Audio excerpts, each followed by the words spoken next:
Good afternoon, everybody. Ron David here again from ICE Firearms and Defensive Training, and I want to introduce my colleague, John. I'm back for another session. Coming back for session number 2. Today we want to start off our tech talk with a little bit of definitions around the legal use of force. Maryland is a very complicated state, to say the least. Our laws are both made through statutory from the legislature on all the way up to the governor, and that our laws are also made through case law, meaning that it comes right out of the courtroom, or common law. You might hear both of those used interchangeably. But before we ever understand what we can and can't do legally, I think we have to define these, don't you, John? Absolutely, because right at the end of the day, having a common definition for these terms is going to go a long way to making you able to make the argument that whether you fit the criteria for use of force. Yeah. So first of all, let's go to the reasonable man standard. It's been around for 600 years. Started out in England. I won't go over all the history, but here's the way this reasonable man standard works: is the juror in the courtroom, the lawyers argue, the judges make sure everything is set up legally, and the jury decides. In theory, what they use is a reasonable man standard, meaning what would a reasonable man have done in the very same given circumstances. So the first thing we have to ask ourselves before we ever use lethal force is that reasonable man question. What would somebody else have done given the same set of circumstances? John, you're up next, aren't you? Okay, the ability.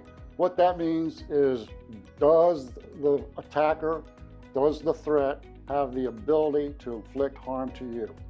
Okay, that means, do they have a weapon?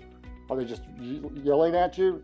If someone's yelling at you, does that attacker or does that threat have the ability to inflict injury? So, and that ability to inflict injury has to be imminent, and we're going to talk about that. But also, I think ability goes hand in hand with opportunity. Just because they have the ability does not mean they have the opportunity. And that's where I go over that guy who's at the 100-yard line with the pitchfork. Does he have the ability to inflict some serious bodily harm? Absolutely. Absolutely. But does he have the opportunity?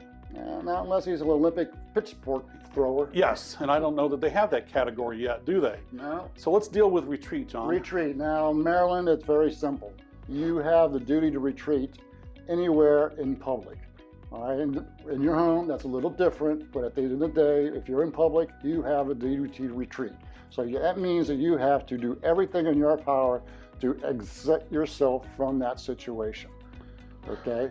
So there are some exceptions, but Yep. Stick around for the next video. We might talk about those. We'll talk about them a lot. Reasonable force. So we kind of use that reasonable man, and it goes back to that very same definition, but this is considering what the level of force is that we're going to apply to counter that threat. So I can't come at you with a howitzer if you have, a pencil. Essentially, that's what that means. Exactly. Now, we want to make sure that we don't use excessive force. And that's where this definition really comes in. So if that's seen as excessive, you're going to end up in jail without a question. Right. Okay. Okay. So, aggressor. No, provoke. We're on provoke. So, provoke. You could not have been any way responsible for provoking the incident. Right, so for you to be, and this kind of ties in, and we'll talk about that, it's further down the list, innocent party, you cannot have contributed to the situation at all. You have to be able to say, I didn't say anything or do anything to make this individual angry. So that means that if someone is calling you a dirty mother, son of a whatever, you can't say, well, you're just the saying. Because that could be seen as provoking the individual. Absolutely. You have to walk away from it. Again, it goes back to that retreat thing. Right. So provoke and aggressor, I feel that those are very similar. Mm-hmm. Not only can you not provoke, but you can't be seen as the aggressor in this situation. The one who started the fight.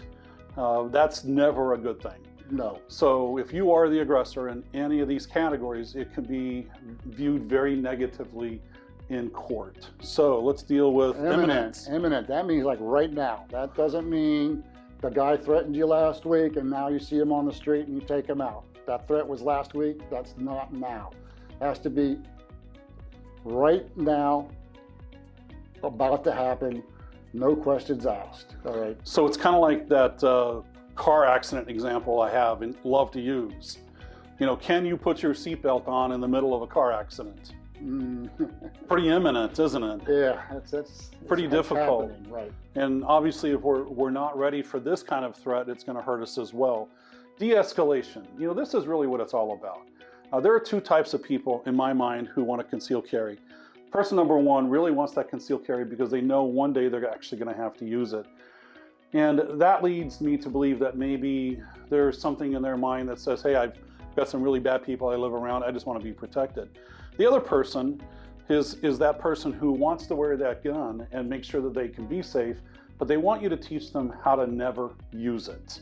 And I really respect that person an awful lot because they understand their responsibility and they understand that de-escalation comes first, that trying to put on that humble, meek attitude and meeting that aggression with humility goes a lot further than meeting that aggression sometimes with a gun. Right. So we want to de-escalate as much as humanly possible. Right. So what is it they say? They say the only 100% way to survive an altercation is to not have it in the first place. Good, well said. Deadly force. Deadly force. What is that? Okay, so different places, that means different things. But here, what it means is any force that is used that could possibly take life or injure a limb to cause substantial damage, or the permanent use, or not even the permanent use, but the prolonged use of a limb. So this is a very difficult proposition to define. Deadly force, it really is a state-by-state definition. In Maryland, obviously it's going to produce a situation where if we have to get involved and try to manage or to mitigate this threat, and we only can go to using lethal force, all of these situations and circumstances are going to be reviewed by the lawyers. So the idea of deadly force, it had better be the absolute last resort in this state. You have a lot of things you have to do before you get there, meaning. With regard to innocent party, what we're really trying to say here is the totality of all of these up above. You know, we're talking about you have that responsibility to retreat. You can only use reasonable force. You can't be considered the provoker or the aggressor here. Everything really has to be imminent, and you have to use your voice. We want you to de-escalate those situations as much as possible. So with all of that kind of added up, we get down to our innocent party. It's great news as long as we are that innocent party. And what it really doesn't mean is when we start looking at the totality of the circumstances, I can't have somebody 2 or 3 weeks ago or 2 months ago making a bad Facebook statement about somebody or calling them names or saying terrible, terrible things, and then having them feel like they're the innocent party. Because are they really the innocent party at that point? Well, they could be seen as the provoker in fact. They could. And so the police are going to be responsible for looking at the totality of the circumstances. So they're not just starting with what happened 2 minutes ago on the crime scene. No, they're not. They're going to go back years, and they're going to go back a long time, and they're going to go, what, to the employee? You're going to go to employees and employers, your friends at the church, your any Facebook or social media accounts you have. They'll look at all of those. They'll even pull your phone records and texts, and they'll look to see, check with anybody you know. Is this individual out there just someone looking for trouble, or is this somebody who could be seen as a totally innocent party, the victim of a bad situation, wrong place, wrong time? Yeah, so it becomes very important to us. So, and by this, what I'd like to say as well is that come back next week. We're going to talk about how we apply this to the use of force ladder, and we'll cover this thoroughly. But we're not going to let you know about it today because we want you to come back next week. So from us at ICE Firearms and Defensive Training, we want to thank you for joining us. Any questions, send them via our email. It's info@icefdt.com. Thank you for being here and have a wonderful day. Enjoy the rest of your day.